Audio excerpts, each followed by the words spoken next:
A barrage of Russian missiles and drones struck the Ukrainian capital of Kyiv overnight. At least one person was killed and 4 others were injured. In the northern part of the country, 2 others were injured in a Russian attack targeting critical infrastructure, according to officials. The country's Air Force says it was able to shoot down most of those missiles and drones. Defense Secretary Pete Hegseth addressed the Ukrainian Defense Contact Group this morning in Brussels. In his remarks, he signaled a shift in just how far the U.S. is willing to go in its support of Ukraine. We will only end this devastating war and establish a durable peace by coupling allied strength with a realistic assessment of the battlefield. We want, like you, a sovereign and prosperous Ukraine. But we must start by recognizing that returning to Ukraine's pre-2014 borders is an unrealistic objective. CBS News senior foreign correspondent Holly Williams is monitoring all of this from London. So, Holly, what is the reaction in Europe from NATO, from others, from the Ukrainians about what Secretary Hegseth is saying, that the sovereign borders of Ukraine may not look the way that it did before the invasion by the Russians? Good morning, Vlad. Well, there was quite a lot of meat to what the Secretary of Defense said. He said, quote, "The bloodshed must stop. This war must end." Now, that's not surprising. We know that President Trump wants to end the war in Ukraine. He said he wants a sovereign Ukraine, or the U.S. wants a sovereign Ukraine. That is an independent Ukraine.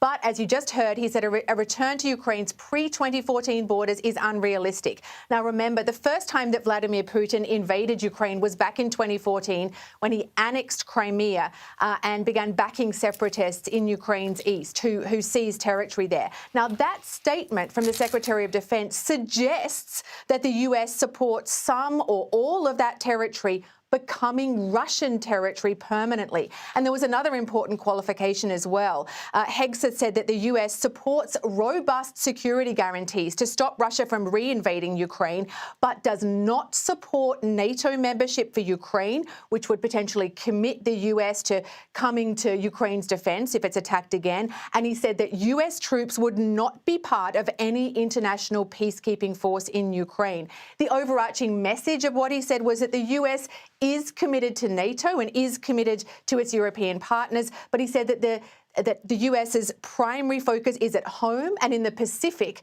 where it's trying to deter a conflict with China. And he said that he wants Europe to do more to guarantee its own security. So, Holly, if you're Ukrainian and you're listening to these comments, essentially it sounds like what the president, through the Secretary of Defense, is saying is, okay, for Russia's illegal actions, they get to keep a portion of Ukraine.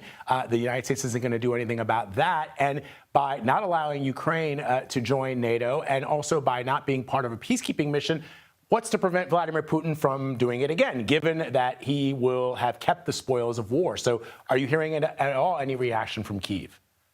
Look, there hasn't been any official response that I'm aware of, but we've had a new interview with Volodymyr Zelensky in the UK's Guardian newspaper. He said that any security guarantees need US involvement because he said that Europe cannot do it by himself. Zelensky has long wanted NATO membership for Ukraine. That's exactly the opposite of what the Secretary of Defense said today. And when it comes to those pre-2014 borders, we know that Ukraine envisages doing some kind of land swap as part of a ceasefire deal, handing over territory that it has seized in Russia in return for its own territory coming home. Whether or not it's willing to give up on Crimea, for instance, we don't know at this point. Also in that interview, very interestingly, Zelensky seemed to be playing to President Trump, the businessman, talking about offering US companies lucrative reconstruction contracts, access to Ukrainian rare earth and investment concessions. So seeming to offer Trump a kind of quid pro quo in return for US protection.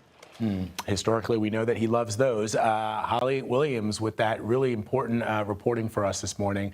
Holly, you've been covering that conflict since 2014 and even before. Thank you very much. Appreciate it.